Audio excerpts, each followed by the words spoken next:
gave me the diary, which had been saved by, I should say, a miracle. It took me a very long time to read it. And I must say, I was very much surprised about deep thoughts on the head.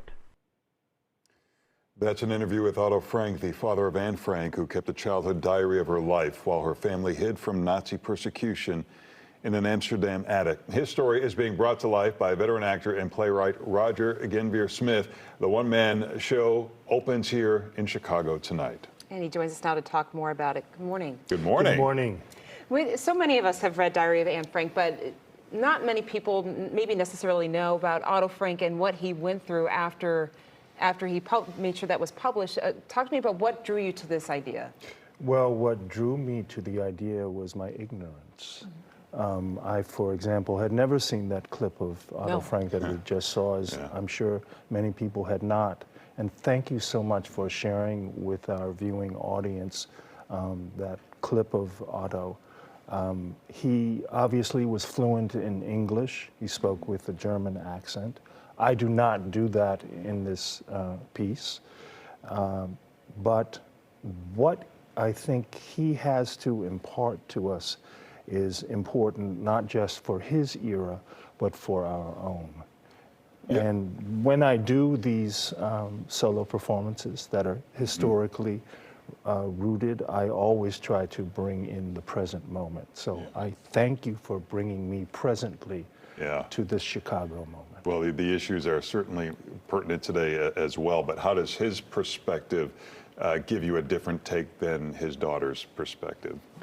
Well, his daughter tragically did not survive her diary. The diary, in fact, was a gift that Otto gave to his daughter for her 13th birthday. And she wrote in it every day faithfully and then gave it to him for safekeeping every night. And when they were rousted from their hiding place by the Gestapo and taken to the concentration camps, her diary survived. It was kept in safekeeping. And it was hoped, of course, that it would be returned to her upon her release. And she was not released to this world. And it was given to Otto. And as he just said, it took him many months to even get through the reading of that, as you can imagine.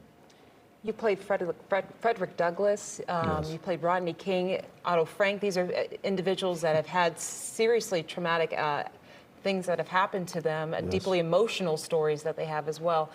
How do you delve into that character? Is it a lot of research? Is it reading biographies? Or what? How does that happen? What is that process like? It's a lot of research. I have to do my homework. But it's fun for me because I was the kid who read the Encyclopedia Britannica for fun. You know. And you did Christopher Columbus as a lounge singer. Absolutely, why not? Yeah. Can you hum a few bars from that, or is it out of your head at this point? Isabella, Isabella, gonna make you richer than Rockefeller, Isabella. I love it. How's that? Again, the one-man act starts tonight at the Worth Center at Northwestern. For more information, check out the screen now. Roger, thank you for joining us. Thank you so much. Hey, thank you for having me. The 9 at 9 is next. Have a great